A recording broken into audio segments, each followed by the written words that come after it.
শাক দিয়া মাছ হেন করলাম বাঙালি নাই যে তাকে খাইতে ভালো না লাগে। সত্যি কথা এইটা। আর শীতের দিন সর্ষা শাক আবার আমুদি মাছ একসাথে যদি পাতায় দেওয়া হয় কন হেন কেউ আছে যে এটার লোভে না পড়বেন।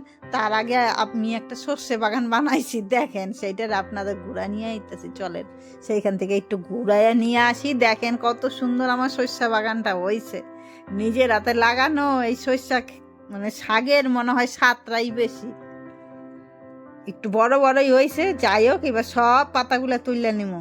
এর থেকে বড় পাতা হইলে এর মধ্যে ফুল হয়ে যাবে গিয়া। দেখেন সব তুললে নিছে, বেশ অনেকগুলাই হয়েছে। আর কিভাবে রান্না করলাম আমন্দি মাছ শাক দিয়া, সেইটাই আমি এখানে দেখামো। তার আগে আমাদের বাঙালি রান্নার তরফ থেকে আপনাদের সবাই স্বাগত। এইদিকে শাকগুলাও তুললে পরিষ্কার করে নিলাম, সর্ষে শাকগুলা। আর এইদিকে দেখেন আমন্দি মাছ, এইগুলার মাথা কাইটটা বাদ দিয়া আঁশ ছাড়াইয়া ভালো করে ধুয়ে নিয়েছি। এইবার এই মাছগুলো এইদিকে থাক, নুন নুন কিছুই দিই নাই, শুধু ধুইয়া এক পাশে রাখলাম। আর এইদিকে যে আমার মশলাটা লাগবে সেইটা একটু রেডি করে নিই।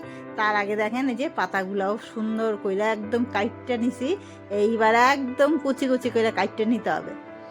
কুচি কুচি করে কাইটটা, সর্ষে পাতা অনেকে আবার তিতা লাগে, এর জন্য একটুখানি মানে লবণ দিয়া যদি চটকাইয়া একটু ঝোলটা ফেলানো যায় তাহলে আর একটুও তিতা লাগে না। কিন্তু আমার কাছে অত তিতা লাগে না, তাই আমি শুধু কুচাই রাখতেছি। আর কারো কাছে যদি একটু তিতা লাগে সে একটু নুন কিন্তু ফেলাই দিতে পারে, নুন দিয়ে জল চটকাইয়া। যাই হোক, এইবার চাকু দিয়া পাতাগুলা কাটতে নিতেছি। এতটা কচি এমনিতেই যাবে পুরো একদম নরম হয়ে কড়াইয়ের মধ্যে দিলে।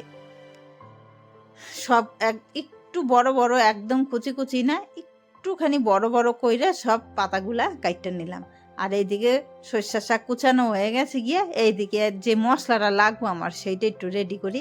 এইদিকে পাটা নিয়ে নিছি, পাটার মধ্যে দিয়ে দিলাম সর্ষা, কালো সর্ষে দিলাম।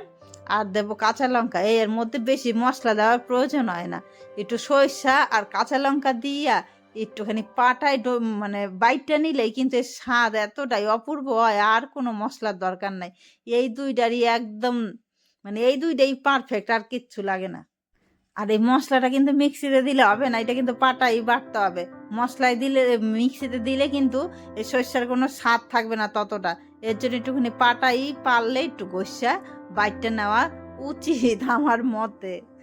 কিন্তু অনেকে তো বাটে না, তারা মিক্সিতে ব্যবহার করতে পারেন, কিন্তু এগুলো পাটায় বাটলেই আরো বেশি ভালো লাগে। যাই হোক, কথা বলতে বলতে বাটা হয়ে গেছে গিয়ে একদম সুন্দর করে মিহি করে। এইবার এইগুলো তুইলা নিতেছি। আর শেষে না পাটার মধ্যে যেটুকু লাইগা রয়েছে একটুখানি জল দিয়ে পাটাটা ধুয়ে নিলাম, ওতে আরো বেশি স্বাদ হয়। এইবার মাছের মধ্যে দিয়ে দিলাম যেই কুচানো পাতাগুলা, সেইগুলা দিয়ে দিলাম। আর এক এক কইরা যা যা গুঁড়া মশলাগুলো লাগবো সেইগুলাও দিয়ে দিলাম। এর মধ্যে দিয়ে দিলাম নুন। নুন হচ্ছে দেবো আমি এই মাছটার মধ্যে, একটু সমুদ্রের মাছ তো নুন বেশি থাকে, তাই একটু নুন কমই দেবো। 1.5 চামচ মতো নুন দেবো। 1 চামচ হলুদ, 1 চামচের বেশি হলুদ, 1 চামচ হচ্ছে লঙ্কার গুঁড়া, আর সর্ষের তেল বেশি করে এইয়া দিয়া এবার ভালো করে মাখায় নিতে হবে হাত দিয়া। আর এই মাখানোটাই কিন্তু মেন, এইটা কিন্তু ভালো করে না মাখাইলে কিন্তু আর স্বাদ হবে না। ভালো করে মাখাইয়া এইবার কড়াইয়ের মধ্যে চাপাই, কড়াইয়ের মধ্যে সমান করে দিয়ে এইবার দেখেন গ্যাসটাও জোরে দিয়ে দিয়েছি। প্রথমে জোরে দিতে হবে 3 থেকে 4 মিনিট মতন। জোরে দিলে সুন্দর এরকম জল ছাইরা দেবে, আর একটুও জল দেওয়ার প্রয়োজন নাই। তারপরে একটু ঢাইকা দেবো, মানে 7 থেকে 8 মিনিট মতন গ্যাসের ফ্লেমটা আস্তে কইরা এবার ঢাইকা দিতে হবে। ঢাইকা দিলেই কিন্তু 7 থেকে 8 মিনিট পরে রেডি। ঘর এত সুন্দর গন্ধে ময় করতেছে, কি কমু আর। তাড়াতাড়ি এইদিকে ভাত চাপাই, এক থালা ভাত আজকে খাইতেই হবে। আর এইগুলো কিন্তু উল্টানো পাল্টানো যাবে না, কোনো মতেই নাড়ানো যাবে না, তাহলেই কিন্তু ভাঙা যাবে গিয়া। শুধু গ্যাসের ফ্লেমটা আস্তে কইরা এইরকম ঢাইকা রাখতে হবে, তাহলেই সব সেদ্ধ হয়ে যাবে গিয়ে, আর কোনো কিচ্ছু লাগবে না। আর কেমন লাগলো রেসিপিটা সেইটা একটুখানি জানায়েন কমেন্ট করে। ভালো লাগলে অবশ্যই একটা লাইক আর সাবস্ক্রাইব করে দেন। আর কারা কারা এইরকম মাছ পাতায় খান, মাছ পাতাতে অনেক কিছু দিয়েই খাওয়া যায়, এইরকম সর্ষে পাতা দিয়ে কারা কারা খান সেইটাও একটুখানি জানায়েন। দেখেন মাছটা আমার রেডি হয়ে গেছে গিয়ে, কি সুন্দর লাগতেছে না দেখতে। গন্ধটা তো আরো ভালো, দুর্দান্ত গন্ধ। এইদিকে একটা প্লেটও নিয়ে নিছি, এইবার প্লেটের মধ্যে বাইরে নিতেছি। এইদিকে ভাতও রেডি, দেখেন পুরো জল শুকায় গেছে গিয়ে। এইরকমই কিন্তু মাছটা নামাইতে হবে। এইবার গরম গরমে এক থালা ভাত খাইয়ে নিতেছি।